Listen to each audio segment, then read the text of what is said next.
অসমৰ ৰাইজ সেইজনক যোৱা 20টা বছৰৰ পৰা চাই আছে।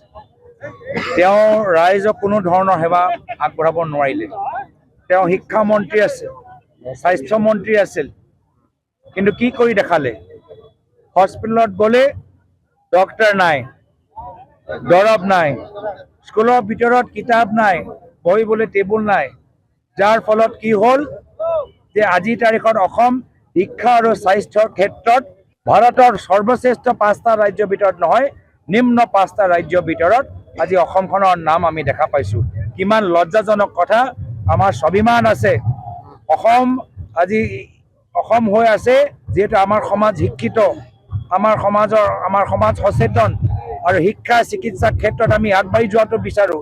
কিন্তু মুখ্যমন্ত্ৰীয়ে আজি নিজীকৰণৰ ফালে বেছি জোৰ দি, নিজৰ পৰিবাৰৰ ব্যক্তিগত ব্যৱসায়ৰ ওপৰত বেছি জোৰ দি আজি গোটেই অসমখন ধ্বংস কৰি পেলালে।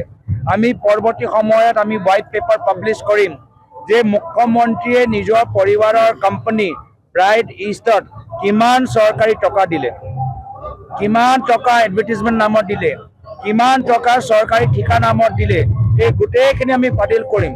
তেতিয়া আমি গম পাম যে মুখ্যমন্ত্ৰীজনে মাত্ৰ ৰাজনীতি কৰি আছে, নিজকে ধনী কৰিবলৈ, পৰিবাৰৰ নামত চাৰিওফালে বাগান কিনিবলৈ।